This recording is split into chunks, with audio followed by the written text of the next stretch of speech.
Diego Goronda, muchas gracias por venir a La Crisis no es una opción, que como sabes es un programa que hemos puesto en marcha en Carles Cuesta Abogados, donde cada capítulo es un café con alguien, ¿no? Y tenemos la suerte de estar con Diego Goronda, que es, además de un buen amigo, arquitecto, fundador y empresario en Estudio Goronda. Y bueno, el objetivo de este rato, de este café que vamos a tomar, es hablar un poquito sobre tu trayectoria, cómo estás viviendo la pandemia, cómo se ha vivido, qué cuestiones te han impactado o te han afectado más y qué consejos darías.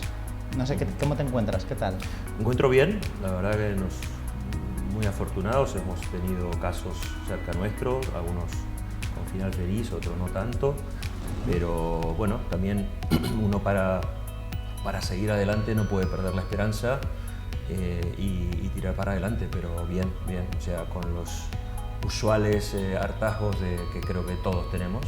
Siempre digo, lo que más me molesta es que no se puede quejar uno con nadie porque todo el mundo tiene exactamente el mismo problema, está todo el mundo harto, pero es un hartazgo internacional porque como vivo trabajando, llamo a Tailandia y están hartos, llamo a Nueva York, están hartos, llamo a Argentina, están hartos, está el mundo harto y bueno, tiene bastante lógica que lo esté. Ahora que mencionas Argentina, eres argentino, tienes familia allí, ¿cómo estás viviendo, ya no digo desde un punto profesional, sino personal, el tener a la familia o aparte de la familia lejos?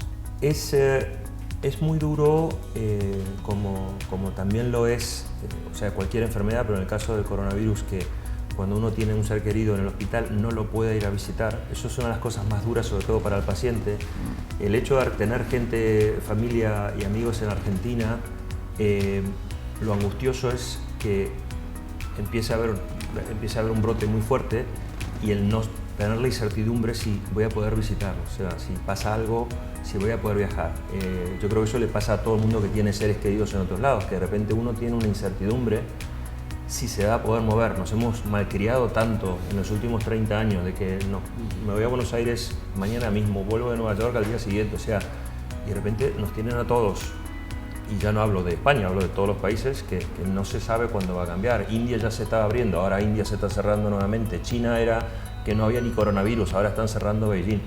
Esa incertidumbre creo que nos mella un poco el espíritu, ¿no? Pero bueno, siempre, como siempre digo, no se puede ser arquitecto si no se es optimista. O sea, el arquitecto tiene que tener una mentalidad constructiva, continua, de proyectar, de mejorar. Y creo que esa filosofía me gustaría creer que la mayoría de nosotros la lleva a cualquier tipo de adversidad, como en este caso el coronavirus. Hablabais de viajes y cómo te ha afectado en la faceta más personal, tal vez el no poder viajar a Argentina, pero claro, el Estudio Goronda, que es básicamente internacional y tenéis actividad en India, en Tailandia, decías que tenéis mucha inspiración en Asia, pero bueno, trabajáis en todo el mundo. ¿Cómo os ha afectado el no poder viajar también por trabajo, ¿no? Bueno, el hecho de desde hace casi 25 años trabajar sobre todo en Asia me ha llevado y nos ha llevado a la gente que me rodea, al equipo maravilloso que tengo, a saber trabajar a distancia, a saber usar muy bien las herramientas digitales. El hecho de tener cada obra a 5.000, 10.000, 12.000 kilómetros de distancia no es la obra que uno generalmente puede tener a 1 kilómetro de Madrid que va con el coche. Entonces es una forma de trabajar muy distinta que de alguna manera nos ha ayudado muchísimo, porque yo cerré la oficina en el medio de una presentación mientras estaba en Portugal, porque un compañero nuestro había estado en una boda que alguien dio positivo y la oficina se cerró en ese preciso instante. Claro. Y tardamos 24 horas en montar todo remotamente, pues ya funcionábamos remotamente y al día siguiente ya estábamos casi trabajando. Creo que estábamos todos un poco en shock, obviamente, como todo el mundo, y con algunos pequeños detalles de algún ordenador que por ahí no funcionaba bien en la casa o una impresora, pero en menos de una semana seguíamos trabajando como si no pasase nada y de hecho tuvimos la presentación de un hotel en Algarve, probablemente la más grande de nuestro estudio, toda en confinamiento sin vernos la cara ni un solo día. Y salió perfecta la presentación. Que fue duro, pero bueno, ya teníamos un poco casi todo el hardware y el software montado y la mentalidad. Yo creo que lo más importante es la mentalidad, porque a cualquier persona que le ponen a uno el mejor equipo en su casa y no ha hecho ese tipo de trabajo, hombre, tiene sus complicaciones, no es tan fácil. Nosotros ahí fue un poquito menos doloroso el cambio. Yo creo que hay una cosa muy importante que has dicho y es que para ser un buen arquitecto hay que ser optimista. Yo creo que esa filosofía es la que probablemente os ha ayudado en Estudio Gronda a ir adelante, porque es que creo que eso sería aplicable a cualquier empresario, sobre todo en los tiempos que corren. Es decir, o tenemos una mentalidad optimista, aunque ahora me gustaría también aclarar un poco esto, o en momentos como el que estamos pasando, cualquier crisis es tremenda. Además, el pesimismo paraliza y el optimismo llama a la acción, ¿no? A querer hacer cosas, a querer cambiar, que es al final lo que hace falta en épocas como esta. Pues si hace falta en 24 horas, como decías, me lo llevo todo, lo cambio, pues desde casa lo hacemos y al Algarve lo llevamos, vamos. Yo creo que hay optimismo por sobre todas las cosas y hay una pequeña inconsciencia, que el entrepreneur en el fondo es un poquito inconsciente, ¿no? Digo, o sea, si a mí me hubiesen puesto en papel lo que me llevó a montar una empresa americana en el 2005 en España, yo no lo hubiese hecho. Y mi mujer Elena siempre me ha dicho, tendrías que haber escrito un libro, lo que fue montar una empresa, porque todo era complicado, todo era una traba y de hecho, por lo que entiendo, España está entre los primeros países de Europa donde es más difícil abrir una empresa. Sí. Ahora la abrí, o sea, sí, bueno, ¿qué le vamos a hacer? Es más difícil. Se abre, punto, no se cuestiona. Si nos ponemos a cuestionar absolutamente todo, nos quedamos en casa. Decías antes lo del just do it y es verdad, es que si quieres ser empresario, quieres poner algo en marcha, lo tienes que hacer y punto. Si te centras, si te concentras en los inconvenientes, hay un vídeo que a mí me encantaba que es el tema del realismo y dicen, bueno, hay que ser realista. Bueno, yo creo que sí, que claro que hay que ser realista, pero si somos demasiado realistas no avanzamos, ¿no? O sea, si somos demasiado realistas, a lo mejor nos guiamos por unas bases que nos hacen entender que no podemos montar un estudio de arquitectura internacional desde Madrid. Y sin embargo esto lo has hecho. Hay un punto muy interesante en el libro de Harari de Homo Sapiens, que dice que lo que más nos diferencia de los animales es la ficción. O sea, las ficciones que nos hemos creado los seres humanos para progresar. Muchas de ellos cuestionan si realmente hemos progresado, pero fueron lo que son esos sueños, son esas cosas que por ahí no son tangibles y que tenemos un sentimiento interno que por ahí es el alma, lo puedes llamar desde un punto de vista religioso o no religioso, esa energía que te lleva a trepar el Everest, a ir a la luna, a hacer cosas que dicen, no, mira, voy a hacer una empresa. Cuando yo en Nueva York dije, voy a montar una empresa en Madrid, me dije, ¿y por qué? Si te va muy bien en Nueva York, ¿por qué vas a montar una oficina en Madrid? No, por esto, pero ¿y por qué? ¿Y con lo bien que te estás yendo a Nueva York, te vas a ir? Sí, me voy a ir. Y yo creo que tardaron como 3 meses en darse cuenta que iba en serio, porque pensaba que les estaba tomando el pelo. Habéis puesto un proyectazo en marcha en Marbella, un hotel que estaba viendo el vídeo, que es precioso. Está exactamente en... Está entre Marbella y Estepona, justo más o menos en el medio. Es que además está como una zona como súper rodeada de vegetación. Es como... Impresionante. Es impresionante. Es un proyecto muy interesante para España. Dicen, yo realmente no lo he comprobado porque es el proyecto hotelero más grande que hay en España en este momento que se está construyendo, ¿no? Termina en un mes. Iba a abrir el 2 de mayo y nos detuvieron la obra. ¿Cómo se llama el hotel? Icos. Icos con K, ¿verdad? Icos es una cadena hotelera maravillosa griega, que solamente está en Grecia, y que tiene un producto muy curioso, que es un all-inclusive, pero high-end. O sea, estamos hablando de habitaciones de 1.000 euros. Ya. Que a muchos nos cuesta, a mí la primera vez me costó, me digo, pero es que el all-inclusive y 1.000 euros y high-end me parecía un oxímoron, ¿no? O sea, no lo entendía como concepto. El dueño y presidente, una persona muy lista, me dijo, claro, tú tienes que venir al hotel. Y me enseñó el hotel y dije, qué concepto más interesante. Nunca había hecho yo un hotel de ese tipo. Y lo que, bueno, aparte de ser muy emprendedores y estar número 1 y número 2 en el mundo a nivel de All Inclusive High Luxury, ellos cogen estructuras obsoletas o destrozadas de hoteles al lado de la playa. Tenemos 300 metros de playa y han logrado hasta cambiar la arena de la playa en Andalucía. O sea, es impresionante la fuerza que tienen. Pero es una cosa que desde el día que yo llegué a España, lo venía diciendo justo antes de la crisis, le decía, hoteleros, tenéis unos hoteles que se están viniendo abajo en unas ubicaciones maravillosas, invertir en la crisis si podéis, para no tirarlo abajo, sino rehacerlo. Este hotel está construido sobre 2 hoteles existentes que eran de 2 y de 3 estrellas, realmente muy de capa caída, y se ha vuelto en una especie de pequeño paraíso sin haber tocado las estructuras, o sea, rehaciendo toda la arquitectura pero dejando la estructura, y creo que algún día, Dios mediante, supongo que todo el Mediterráneo sur volverá a la paz, empezará a haber más resorts. Ojalá. Esperemos que pronto. Va a haber una competencia muy grande y España no puede estar compitiendo con un producto obsoleto. España tiene que competir con un producto mucho más premium y tiene unas ubicaciones y una gastronomía y una gente y un clima que les gana a la gran mayoría de esos países. Tanto es así que España vive, entre otras cosas, del turismo, y como no lo cuidemos a full, podemos tener un problema. Pues aquí tenemos una empresa griega con mucha afán de invertir y hacer más hoteles en... Pues me parece muy importante que en este momento tan gordo de la crisis, en este café con Diego Gronda, se anime a la inversión, en un país que yo creo que es una apuesta segura. Es una apuesta segura porque el turismo funciona, es una apuesta segura por muchas razones. Y hay otra cuestión relacionada con lo que estás diciendo, Diego. Antes de empezar la entrevista hablábamos de la importancia de, corrígeme si te he entendido mal, de que los edificios tuvieran la capacidad de mutar. Sí. Y que lo hemos visto durante plena emergencia sanitaria, cómo era necesario adaptar los edificios.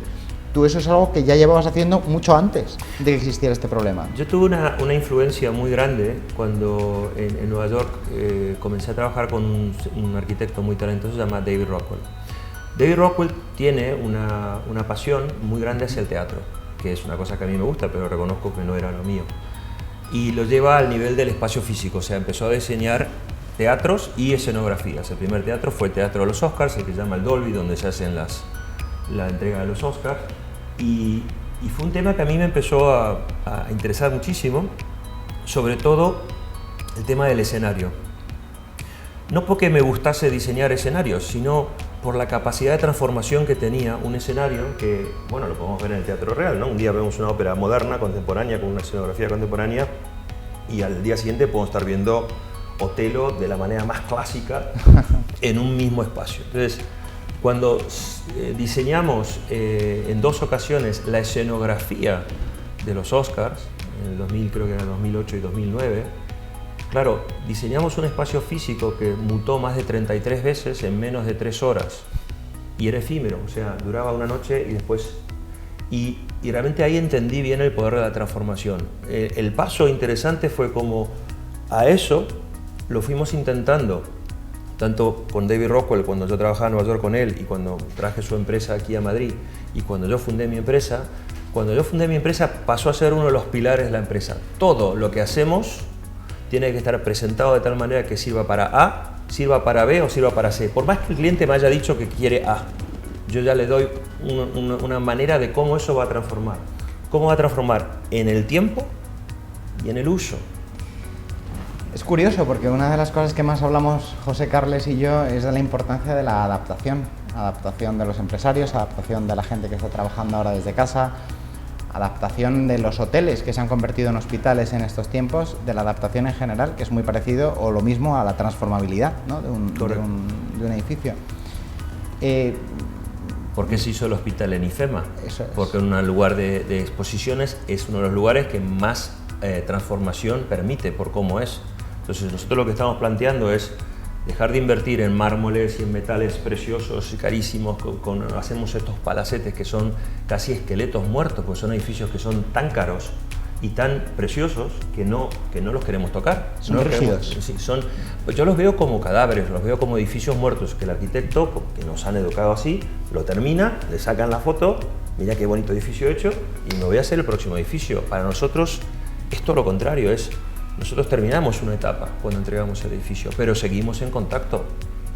Cuando terminamos el restaurante Saddle, donde estaba Jockey, no terminamos nunca ese proyecto. Sigo yendo ahí, sigo dándoles ideas, siguen cambiando, siguen transformando, ahora quieren agregar más esto, más lo otro. O sea, no, la arquitectura no puede ser una estructura rígida, y siempre lo fue.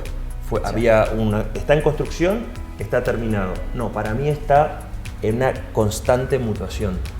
Y eso, que lo hemos hecho, yo lo he hecho desde, no sé, 20 años, de repente, ahora empieza a haber una mutación muy aparatosa que la arreglamos con mamparas de plexiglas y demás cosas. Que todo el mundo dice, ¿de dónde van a ir todas esas mamparas? Efectivamente, no estamos preparados, le estamos agregando algo, ¿no? Entonces, si el edificio pudiese transformarse, no tendríamos esa necesidad. Fíjate, Diego, que hablabas más de tal vez de hoteles o de edificios más públicos, pero nosotros que hemos tenido la suerte de estar en tu casa, me da la sensación de que también has llevado esa misma idea al terreno personal, porque son espacios como muy amplios que parece que ahora que venías hablando yo pensaba tal vez lo pueden cambiar todo. Durante el tiempo del confinamiento del COVID, por ejemplo, ¿habéis podido aprovechar para cambiar algo en casa de sí. Esto de sitio, el despacho lo ponemos de aquí a allá? Bueno, sí, seguramente no paren. Que seguramente no paréis. Sí, de hecho sí, hubo transformaciones un poco primitivas porque no tenía los materiales, no estaba la casa del todo terminada. En un momento mi mujer estuvo un poco aislada, entonces el salón se puede dividir y tener un acceso independiente, entonces tenía casi su casa dentro de nuestra casa, y eso es, bueno, la casa es una, pero se puede dividir con unas divisorias, y sí, hemos trabajado bastante en eso. Y la casa para mí se va a seguir transformando. ¿Y de cara al futuro crees que la gente tendrá en cuenta estas cosas y pensará en esa transformabilidad de sus propias viviendas o de sus oficinas incluso? Yo creo que sí, y tuve un caso la semana pasada que me llamó poderosamente la atención. Es un proyecto nuevo, una residencia, un edificio de renta, digamos, muy grande, que no puedo dar todavía nombres. Y bueno, como no es inusual, es un cliente inglés y traían un fondo inglés. Y bueno, ya se está consolidando la relación. Nos piden que el fondo quiere entrevistarnos, le explicamos todo el proyecto, el fondo se queda mirándonos y dice, está muy bien esto, le voy a hacer solamente una pregunta. Un fondo, ¿eh? ¿Cómo es el sistema de aire acondicionado? Digo, ¿cómo? ¿Podrán tener estas viviendas aire acondicionado, en vez de con los hoteles son aire acondicionados centrales, podrán tener individuales? Le dice, ¿usted me está preguntando por el coronavirus? Dice, efectivamente. Fíjate. Esa fue su única pregunta. Me dijo, el proyecto está perfecto, pero tenemos que ver el tema ese. O sea, si un fondo ya está pensando en eso, es una cosa que va a afectar hoteles, spas, resorts, oficinas y tarde o temprano viviendas. De todas formas es curioso porque parte de tu internacionalización no solo os centráis en Nueva York o en Argentina o en Miami, sino que hablábamos de Asia. Y una cosa que me llamaba la atención es que tú estás acostumbrado a epidemias, es decir, tú has estado en... Sí, lamentablemente sí. Bueno, es verdad que es una pena que existan epidemias, nadie le gustan las epidemias, pero también es bueno, ¿no? O sea, es bueno saber adaptarse. Fíjate que yo creo que la línea transversal que podríamos cruzar en toda esta entrevista es la adaptación. La adaptación como personas, la adaptación en las estructuras. Incluso mi socio, me he sentido muy identificado, bueno, he sentido muy identificado lo que dices con cómo es José, porque José Carles, aparte que le encanta el teatro,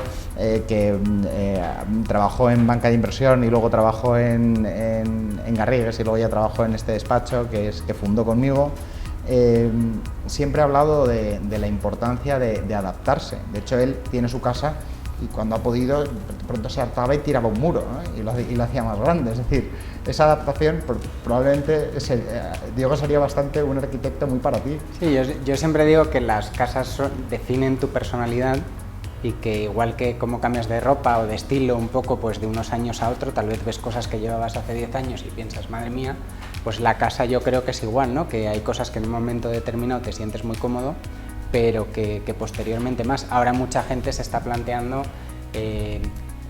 la importancia de los ventanales, de ver árboles, no sé, de cosas que tal vez antes no... mudándose, dice, yo si me coge un rebrote quiero estar en una casa. O sea, hay gente que se está mudando tengo 2 o 3 amigos, se han mudado en pleno confinamiento.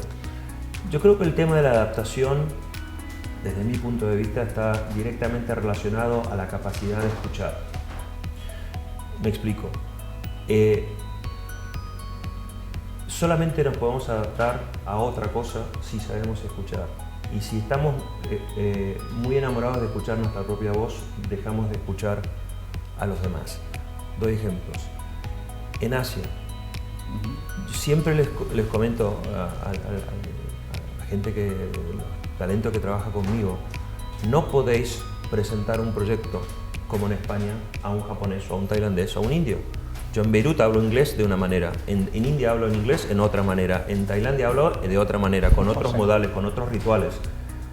Tengo que escucharlos desde sus zapatos y no de los míos. A mí me gusta el negro, en Asia no les gusta el negro. Es más, cuando voy de negro les desconcierta muchísimo, tengo que cambiar mi forma de vestir porque los desconcierta. Entonces, siempre doy el mismo ejemplo. Si uno le visita a su casa un niño de 5 años y una señora de 96, no se dirige la palabra exactamente de la misma manera. ¿Por qué? Porque estamos buscando una manera de comunicarnos acercándonos a esa persona. La gente que no entiende eso, y lamentablemente en el mundo más polarizado cada vez hay más, no puede cambiar. El cambio les asusta porque no están escuchando. Y desde mi punto de vista, si yo tuviese que decir no sé si la palabra es virtud, pero una capacidad que he tenido que me ha llevado a que me acepten en varias culturas, es un genuino interés y admiración por la diferencia de las distintas culturas y por tratar de entender el problema del cliente desde el punto de vista del cliente. Algo que muchas veces en muchas universidades de arquitectura dicen, no, el edificio es tuyo. Tú, el arquitecto, tienes que decirle al cliente lo que necesita. Sí, hasta cierto punto. Sí, entiendo perfectamente lo que dices. Yo además creo que en España, tú conoces mejor, y José Carles también, conocéis mejor la cultura de otros países. Yo soy, creo que más local. Y sí que me di cuenta de que estamos en un país en el que nos aferramos a una cosa que no existe, que es la seguridad. Lo estamos viendo ahora, todo está en constante movimiento y nos cuesta mucho adaptarnos. Creo que es muy importante esto que estás diciendo, hay que escuchar. Y a mí me gustaría transmitir claro, la gente que nos va a ver, pues hay empresarios de todo tipo, están pequeños emprendedores, grandes empresarios, etcétera, y creo que entramos en una época en la que ojalá no vuelva a existir una epidemia, ojalá pasemos el coronavirus con éxito y no exista ningún nuevo virus que nos pueda... Pero la realidad es que eso ha venido y podría quedarse durante un tiempo o podría volver. Y la única forma que tenemos de salir adelante es entender que vamos a tener que adaptarnos y que a eso es a lo que no tenemos que tener miedo, que no nos podemos aferrar a una seguridad que no existe.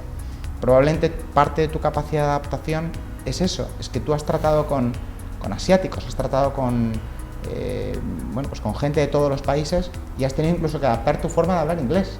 Es decir, tu versatilidad tiene que llegar hasta ese punto.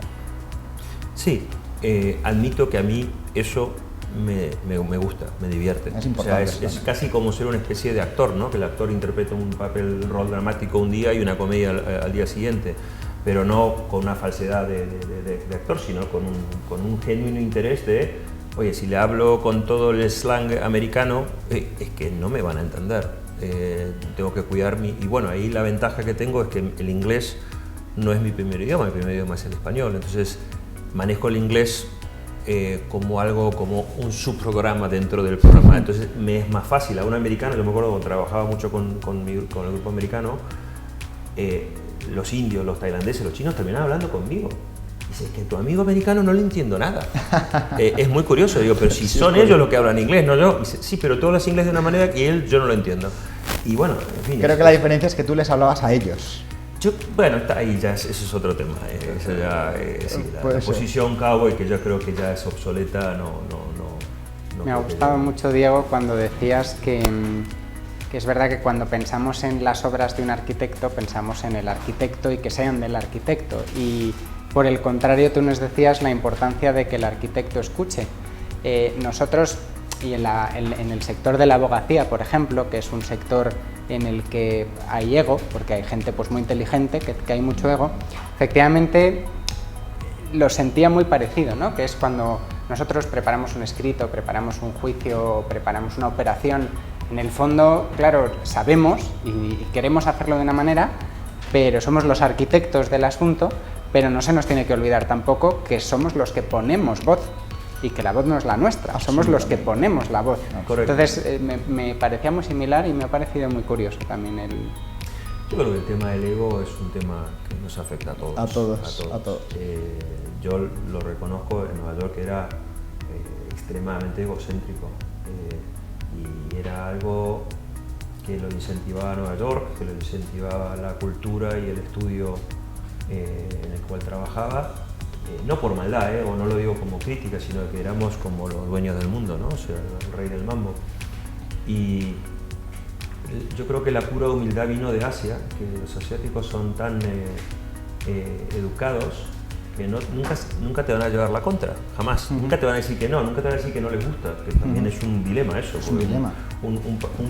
Un diálogo sin sí y no, sin contraste, es muy complicado. Y claro, uno podría gritar, levantar la voz, enfadarse, no hacer las cosas, y uno iba a la obra a los 6 meses y el edificio estaba como ellos lo querían. O sea, no había manera. Primero, quedabas como un antipático, como poco profesional, sobre todo muy poco educado, porque llevan sus rituales y sus su educación muy a su manera, cosa que me parece bien, y no llegaba a nada. O sea, llegaba a enemistar más que... Entonces, yo creo que eso era muy joven, ¿no? Pero te empieza a dar una cura de humildad y yo reconozco que la arquitectura era casi una tarea de vida o muerte, y ahora es una tarea de placer, de amor, de cariño, de mimo, de que sí, que te lo cambia, que esto, que lo otro. O sea, muchas veces no es solo el qué, sino el cómo, que decimos mucho. No es que la obra esté acabada y que sea satisfactorio el resultado, no es que ganes un juicio, es que en el proceso les haga sentir que la obra es suya, que están seguros, que les gusta lo que va pasando. Correcto. Que sea una experiencia, no solo ver el resultado, sino el proceso y sentir ese placer que... Qué importante es el cliente, no solamente para darnos trabajo a arquitectos o abogados o financieros, sino también a la hora de sacar adelante los proyectos. A nosotros nos preguntan mucho. Recientemente pues nos han clasificado, ¿no? como una de las 10 mejores boutiques del mundo jurídico en España en recuperaciones empresariales. Y nos preguntan que cómo conseguimos o cómo hemos conseguido salvar tantas empresas. Y yo siempre digo lo mismo, hay dos cuestiones. Por un lado, mi socio siempre equipara un poco las recuperaciones empresariales con la UCI. O sea, si tú estás muy mal, nosotros podemos ayudarte como médicos de la UCI a salir adelante. Pero ojo, cuanto antes entres en la UCI, antes sales. ¿Por qué mezclo esto con lo que estás hablando de la arquitectura?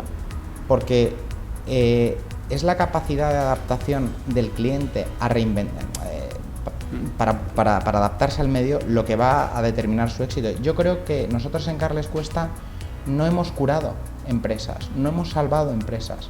Ha sido la empresa la que se ha salvado ella misma. Es decir, el empresario que venía con ese interés en adaptarse, en decir, no me da miedo cambiar la estructura por completo, vamos a hacer lo posible, ha sido el que nos ha permitido poner en marcha los mimbres para hacerlo posible. Y me imagino que algo parecido sucede en la arquitectura y en tus obras. Si tú tienes una capacidad de hacer edificios fácilmente transformables, mutables, etcétera, pero tu cliente dice que quiere la columna preciosa de la que hablabas y te siguen pidiendo un edificio rígido, tú como arquitecto, por muy buen arquitecto que seas, no lo vas a poder hacer.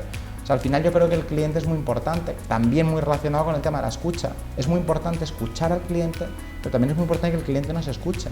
Es decir, cuando alguien, supongo que te habrás encontrado con casos en los que alguien te pide esas columnas o esos edificios muy rígidos y será complicado para ti explicarles por qué esa línea es una línea rígida que les va a hacer quedarse obsoletos en poco tiempo. Es bastante complicado, ¿eh? No es una filosofía fácil de convencer. Nosotros esta filosofía la hemos desarrollado sobre todo no a nivel de una pandemia, si venga una pandemia, porque eso no sería una buena manera de venderlo, sino de cómo las nuevas generaciones, nosotros estudiamos mucho cómo van saliendo la Generation Y, Generation C, Generation X, o sea, cómo van comportándose, cómo son gente, los millennials que digieren todo desde varias pantallas, el multitasking, o sea, su atención.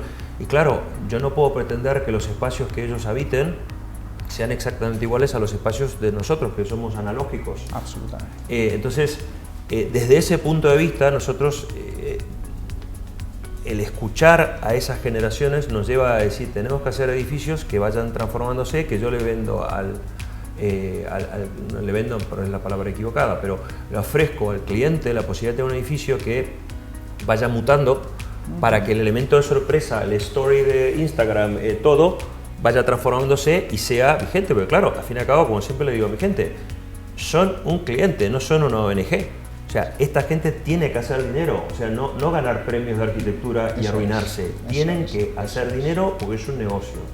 Y cuando le presentamos como arquitectos distintos profit centers, ¿no? Elementos para poder hacer dinero que ni se le había ocurrido, es uno de los elementos que más nos diferencia de todos los despachos de arquitectura, que pensamos en el negocio. Y yendo a la metáfora de la UCI, que me pareció muy interesante,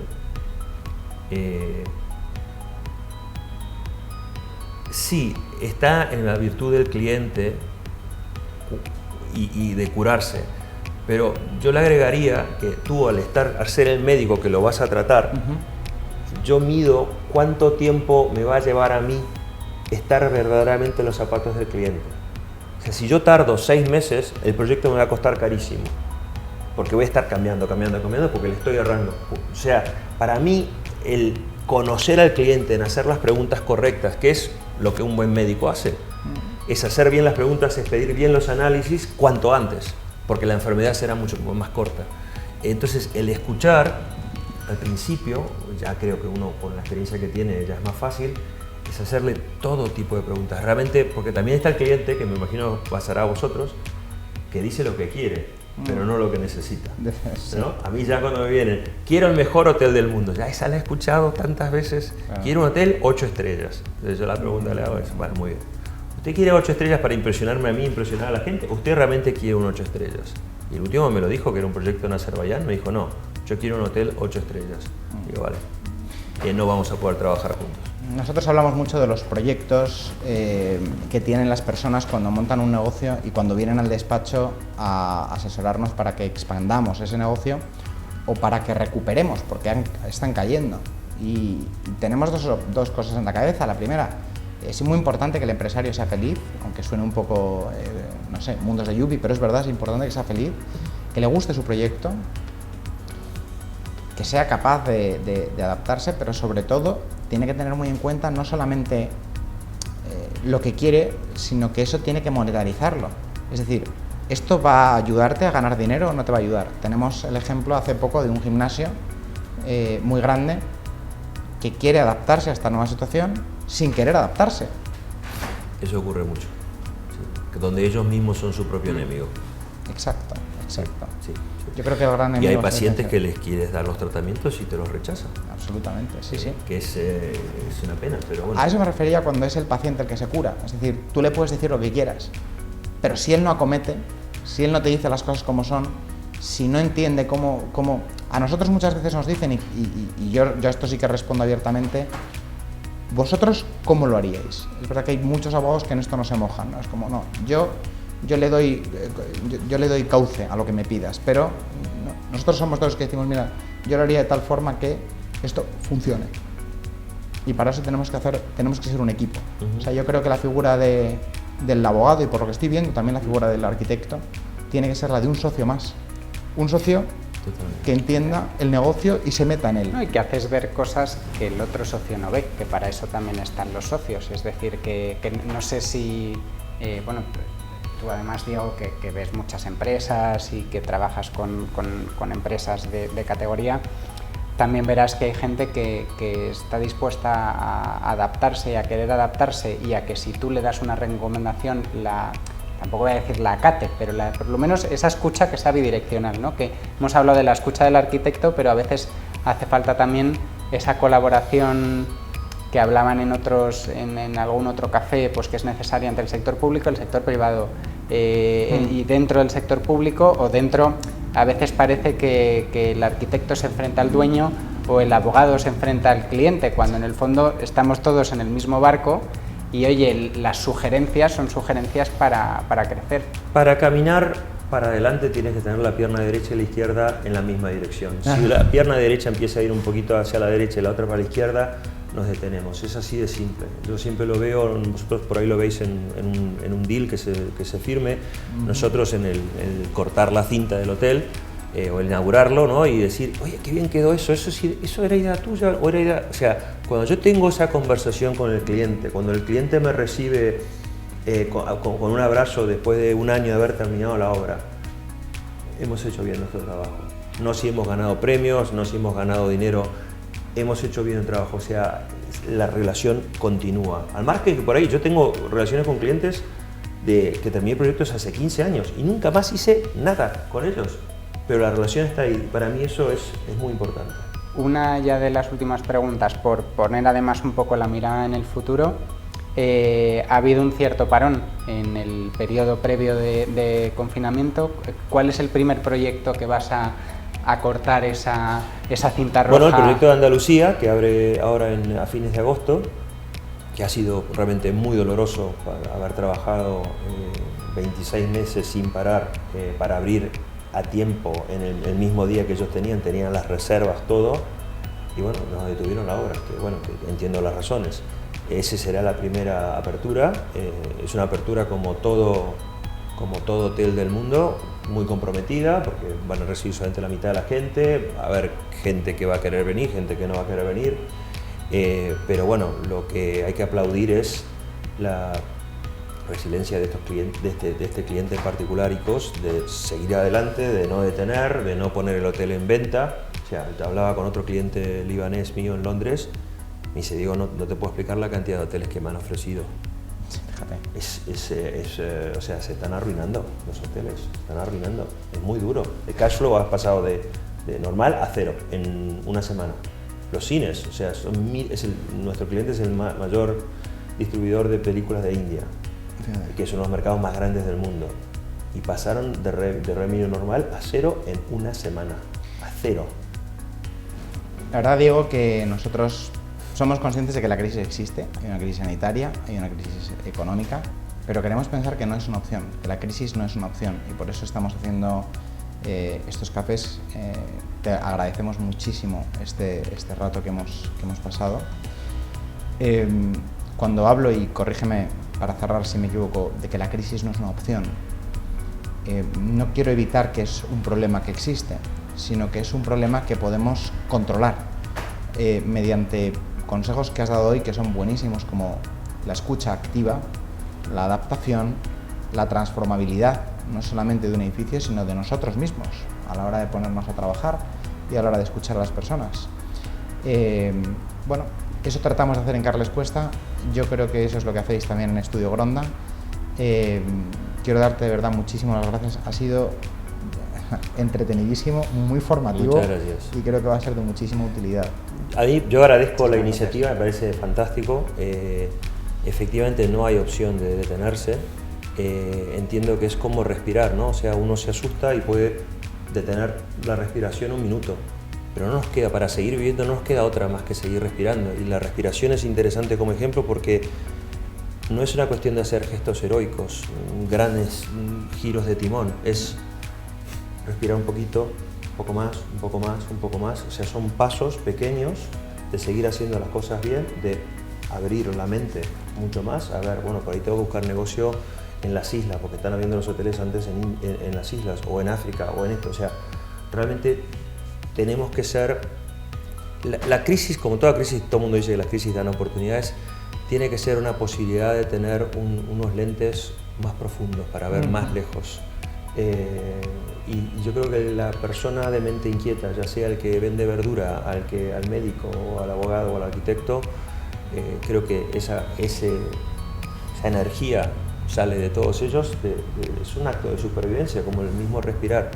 O sea que eso, más gente como vosotros que lo alentáis, ¿no? al just keep moving, ¿no? Sigan tirar para adelante es fundamental, porque detenerse y pelearnos, como es lo que está pasando en toda parte del mundo, nos paraliza y nos deja de respirar. Totalmente de acuerdo.